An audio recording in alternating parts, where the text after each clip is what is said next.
তোর মুখটারই না চরিত্র খারাপ। হোয়াটসঅ্যাপ পল্টু। আকাশ মানে মানে আবার কি? তুই জিজ্ঞেস করলি হোয়াটসঅ্যাপ, উপরে আকাশ আছে তাই বললাম আকাশ। এবার এর উপরে আমি যাইনি, কি আছে বলতে পারবো না। ये बड़ी अच्छी बात कही आप। আরে শালা মুখ্য নাকি? হোয়াটসঅ্যাপ মানে হচ্ছে কি খবর। ওরে বাড়া, তোর কতদূর পড়াশোনা রে? শালা চৌতি ফেলকে কম ভাবিস না। মনে আছে তো অজয় দেবগন বিশ্রাম ফিল্মে কি বাওয়াল করেছিল? সোনা গান্ডুর কথা, ওটা ফিল্ম ছিল রে, তাই অজয় দেবগন জিতেছিল। কিন্তু আমি অনেক ফিল্ম দেখেছি যেখানে চৌতি ফেলরা রেপিস্ট হয়। তুই না শালা কখনো শুধরাবি না, জানিস তো? যখন আমার মুডটা একটু ভালো থাকে তুই শালা তখনই আমার মুডটাকে নষ্ট করে দিস। কি করবো বল? তোর মুডটারই না চরিত্র খারাপ, এক কথাতেই নষ্ট হয়ে যায়।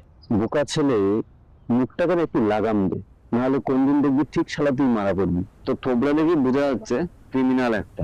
এর জন্যই আজ পর্যন্ত একটা মেয়েও তোর গার্লফ্রেন্ড হয়নি। তুই শালা বেশি কথা বলিস না।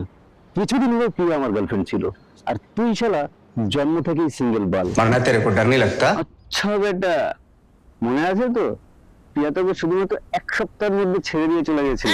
প্রিয়া আমাকে ছাড়েনি রে, আমি প্রিয়াকে ছেড়ে দিয়েছি। খারাপ মেয়ে ছেলে অন্য কারোর সাথে রাসলীলা করছিল, যার কারণে আমাকে ছেড়ে দিয়েছি। এই যে সোশ্যাল মিডিয়ার সস্তা একটা কথা বলছি, মন দিয়ে শোন।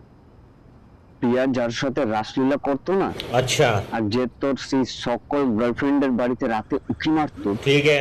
সে আর কেউ না, সে আমি।